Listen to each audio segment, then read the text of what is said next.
महकमा लेबर की टीम ने पुंछ बाजार का इतवार को दौरा किया। इतवार को दुकानें खुली रखने वालों के खिलाफ की कार्रवाई, कहा हर इतवार को चेकिंग होगा करेगी।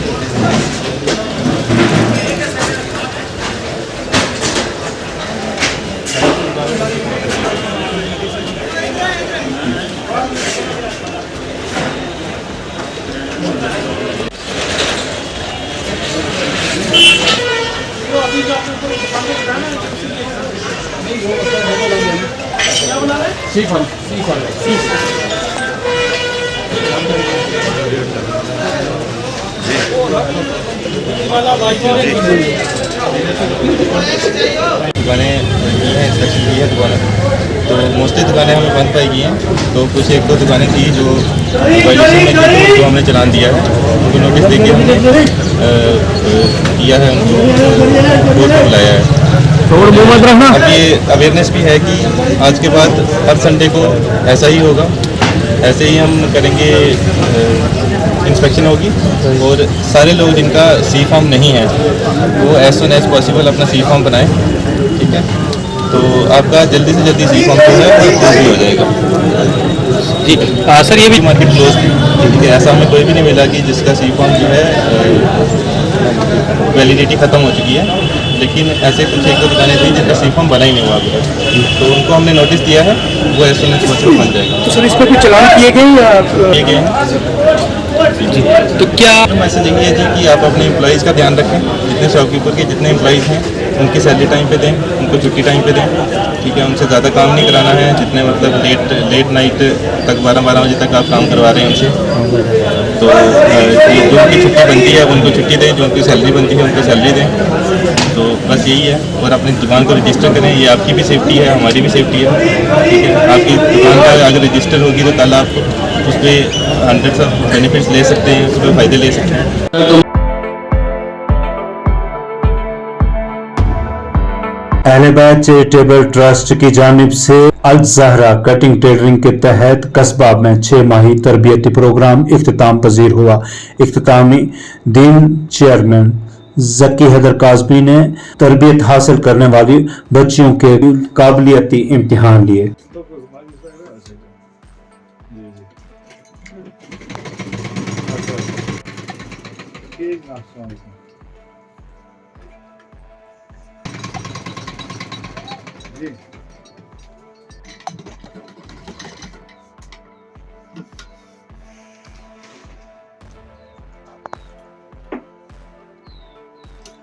İnvestörler istiyorsan özel kalsın.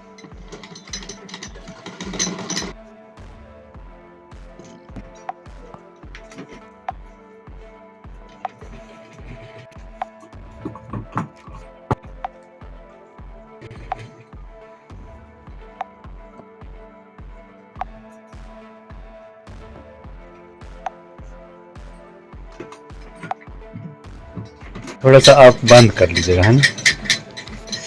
हाँ जी, आप क्या नाम है? जी, मेरा नाम सईदा आइमा काज़मी है और हम बाड़ी चशिया से हैं। हम यहाँ पे जो है अहले बैत चैरिटेबल ट्रस्ट के जानिब से जो यहाँ पे हमें ट्रेनिंग सेंटर मिला था, हम उसके शुक्रगुज़ार हैं। हमने यहाँ पे 6 मंथ हमने यहाँ पे काम किया है और हमने टेलरिंग सीखी है और यहाँ पे हमें बहुत अच्छे से सिखाया गया है। उसके बाद हमें यहाँ पे फ्री ऑफ कॉस्ट मिला सब कुछ, पूरी मशीन जो भी है, मतलब सब कुछ हमें टेलरिंग की तरफ से जो भी आया हमें सब कुछ फ्री ऑफ कॉस्ट मिला है और हमने यहाँ पे 6 मंथ सीखा है और माशाल्लाह आज हम बहुत अच्छे आदमी हैं। और मैं बंचिचिया में रहती हूँ, तो 6 मंथ हो गए मेरे सेंटर को, तो मैंने सब कुछ इनको सिखा दिया है, मतलब कटिंग टेलरिंग। इनका बहुत मैं शुक्रिया अदा करना चाहती हूँ कि जिन्होंने मुझे टाइम दिया और मैंने भी आगे इनको बताया, सिखाया सब कुछ, मतलब खुद ही बना भी लेती हैं, कर भी लेती हूँ। अच्छा, ये कितने महीने का कोर्स था? ये 6 महीने का कोर्स। अच्छा, कितनी बच्चियां आपके पास रही? मेरे पास 5 बच्चे। ये सभी बच्चियां ट्रेंड हो गई हैं क्या? अब ये अपने लिए कपड़े तैयार कर लेंगे? हाँ, अब अपने लिए, किसी के लिए भी, मतलब अब कर सकती हैं, अपने लिए हो गई हैं। अच्छा, तो मैं रिक्वेस्ट करती हूँ इनको कि अगर हमारे सेंटर को आगे मज़ीद 6 महीने के लिए आगे बढ़ाया जाए तो, और मेरे पास और बच्चियाँ भी हैं तो वो भी सीखना चाहती हैं। तरुण चीक का दावा कि बीजेपी जम्मू कश्मीर में अगली हुकूमत बनाएगी। नेशनल कॉन्फ्रेंस, कांग्रेस और पीडीपी को बनाया तनकीद का निशाना।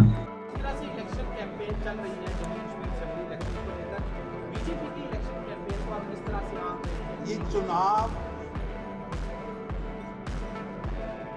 अलगाववादी शक्तियों की गोद में बैठकर नेशनल कॉन्फ्रेंस, कांग्रेस और पीडीपी जैसे अन्य दल लड़ रहे हैं। मैं तो समझता हूं कि ये दुर्भाग्यपूर्ण है कि देश की संसद पर हमला करने वाले को, देश की संसद पर हमले का मास्टरमाइंड अफजल गुरु को महामंडित करने का प्रयास, षड्यंत्र नेशनल कॉन्फ्रेंस और कांग्रेस रच रही है।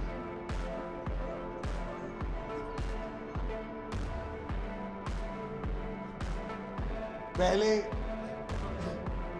कन्हैया कुमार को कांग्रेस में शामिल कर देश की कैपिटल दिल्ली से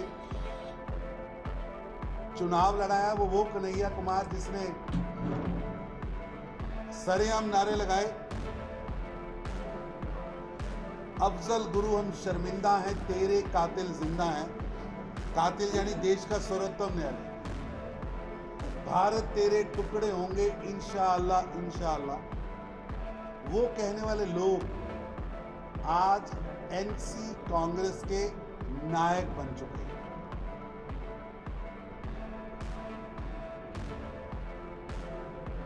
एनसी के मैनिफेस्टो से, एनसी कांग्रेस के मैनिफेस्टो से अलगवाद की, अलगाववादियों की बदबू आ रही है। ऐसे लग रहा है कि ये मैनिफेस्टो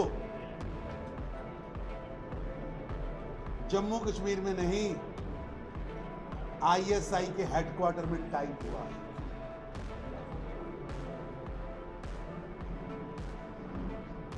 आतंकवादियों को जेल से छोड़ देंगे।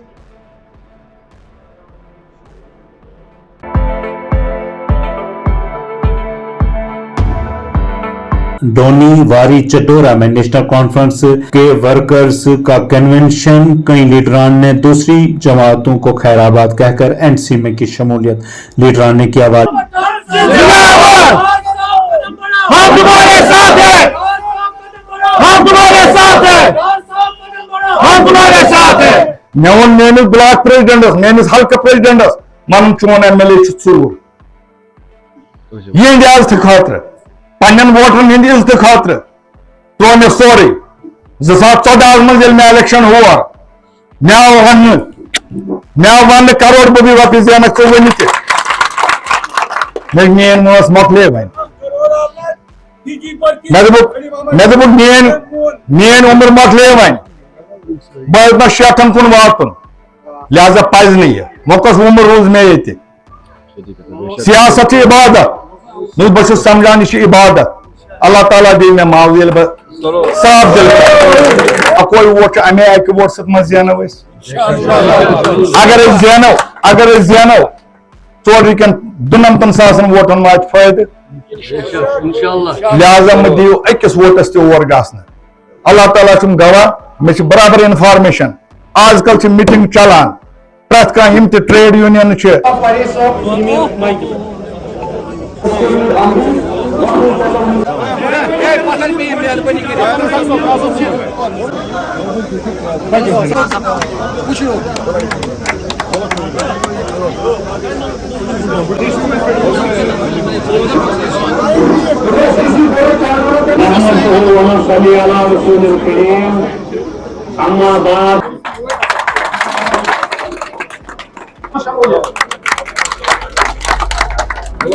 देखिए, जो हमारा मंशूर है, जो हमने लोगों के सामने रखा, हमने लोगों के जज्बात और एहसासात की कद्र करते हुए लोगों के सामने मंशूर रखा।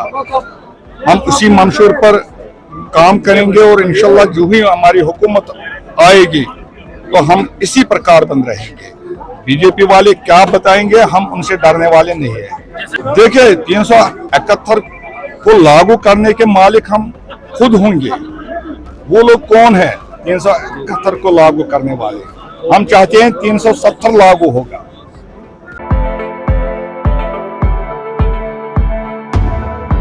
डॉक्टर फारूक अब्दुल्ला ने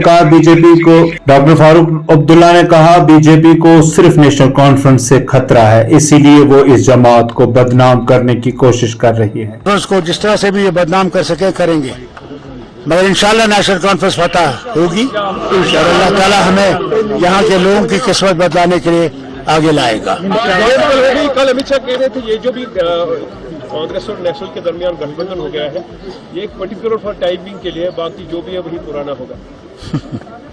वो तो बहुत कुछ कहते हैं, मैं तो उनसे ये कहना चाहता हूँ जिस भारत को बनाना चाहते हैं हम उस भारत के खिलाफ हैं। भारत जो है वो सबका है, हिंदू का, मुसलमान का, सिख का, ईसाई का, बौद्ध का, जितने भी यहाँ रहने वाले हैं वो यहाँ के हैं। हम घुसपैठिया नहीं हैं, हम मंगलसूत्र नहीं लेने वाले हैं, हम भैंसों को बांटने वाले नहीं हैं मुसलमानों के लिए। मैं उनसे कहना चाहता हूं जो मुसलमानों पे एक उंगली उठा रहे हैं उन्हें यह पता होना चाहिए कि मुसलमान ने भी इस मुल्क की आज़ादी के लिए काम किया है, जानें दी हैं। मुसलमान बराबर का हिस्सेदार है वतन की आज़ादी का। जम्मू पर काफी मेहनत की जा रही है। अमित शाह डॉक्टर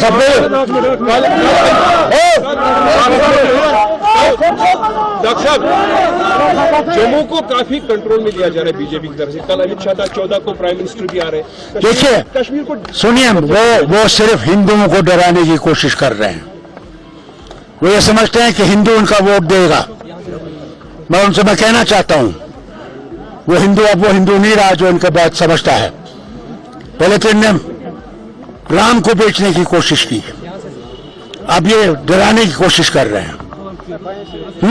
और कहते हैं कि अगर नेशनल कॉन्फ्रेंस कांग्रेस आई तो यहाँ पे फिर से वही आतंकवाद शुरू होगा। मैं इनसे पूछता हूँ तो फिर 370 ले गए, क्या आतंकवाद बंद हुआ? आज आतंकवाद फिर से शुरू हो गया है, उसके जिम्मेवार ये खुद हैं और हमें कहते हैं कि हम जिम्मेवार हैं। डॉक्टर साहब कल होम मिनिस्टर ने कहा है कि न नेशनल कॉन्फ्रेंस स्टेटहुड वापस दे सकती है और न ही कांग्रेस, सिर्फ बीजेपी वापस दे सकती है। मैं आपसे कहना चाहता हूं ये नेशनल कॉन्फ्रेंस और कांग्रेस का गठबंधन जो है वो आएगा दिन जब हमें पूरी जो है स्टेटहुड वापस मिलेगा।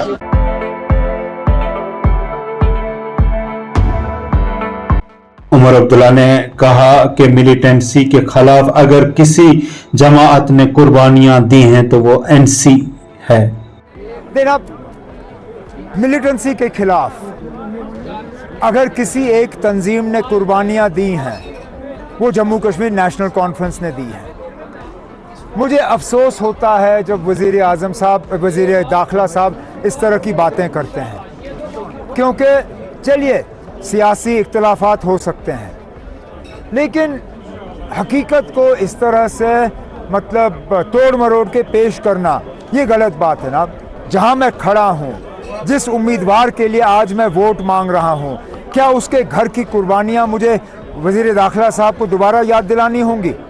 जिस तरह इस घर ने मिलिटेंसी की जो है वो शिकार हुए हैं, कितने हज़ार नेशनल कॉन्फ्रेंस के हमारे वर्कर, हमारे सीनियर साथी, हमारे मिनिस्टर, एमएलए, एमएलसीज कुर्बान हुए।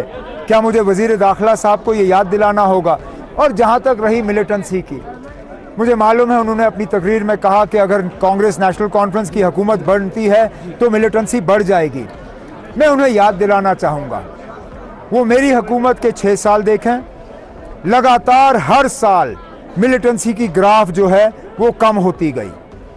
उसका मुकाबला पिछले 5 साल से करें तो लगातार हर साल मिलिटेंसी की ग्राफ बढ़ती गई। जम्मू में मिलिटेंसी को नई शुरुआत मौजूदा हुकूमत ने दी, नई तरीके से मिलिटेंसी आज आप जम्मू में देख रहे हो। किस ज़िले का नाम लूँ? कठुआ, जम्मू, सांबा, रजौरी, पुंछ, उधमपुर, रियासी, जहाँ देखो तो डोडा, जहाँ देखो तो वहाँ मिलिटेंसी का असर रसूख देखने को मिल रहा है। अगर कोई मिलिटेंसी से लड़ने में नाकामयाब रही है वो मौजूदा हुकूमत रही है, और आने वाली जो नेशनल कॉन्फ्रेंस कांग्रेस की हुकूमत होगी हमें इस सूरत हाल को दोबारा दुरुस्त करना होगा।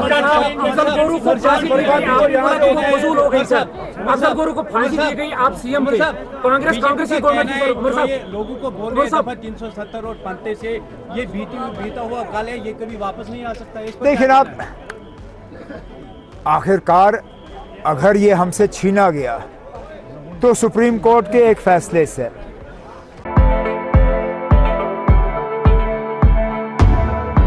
राजनाथ सिंह ने राउंड 1 में अवामी रैली को खिताब किया। कहा दफा 370 को खत्म होने और जम्मू कश्मीर को मरकजी ज़ेर इंतजाम बनाने के बाद यहां पर वोट फीसद में इजाफा हुआ है।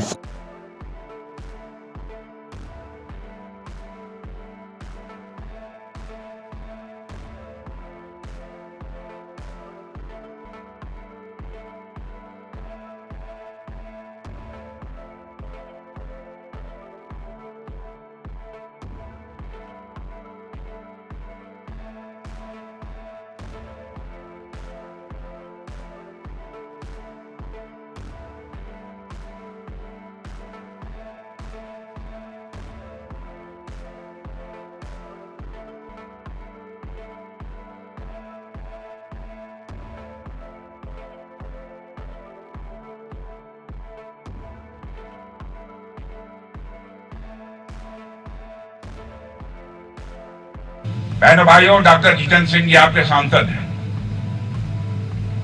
आप कहेंगे कि वह मौजूद है इसलिए बात मैं कह रहा हूं। इनकी गैर मौजूदगी में भी मैं ये बात कहता हूं। जिस प्रकार की जनप्रतिनिधि डॉक्टर जितेंद्र सिंह जी हैं बहनों भाइयों, इतने विनम्र, इतने शालीन कि आपको ढूंढे नहीं मिलेंगे। बहुत कम लोग मिलते हैं।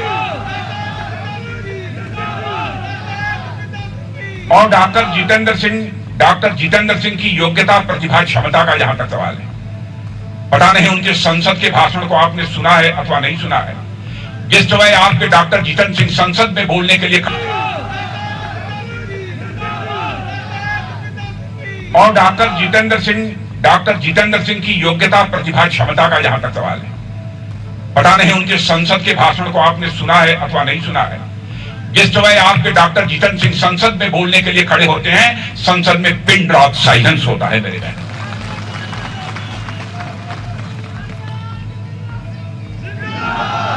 आप सब सौभाग्यशाली हैं कि आप लोगों को एक ऐसा सांसद मिला हुआ है। मैं समझता हूं कि कोई व्यक्ति जम्मू कश्मीर का नहीं कह सकता कि हमने कभी डॉक्टर जितेंद्र सिंह को नाराज भी देखा है, चेहरे पर कभी उनके गुस्सा देखा है। यह विनम्रता, शालीनता की भी पराकाष्ठा है। आप सब इस मामले में सौभाग्यशाली।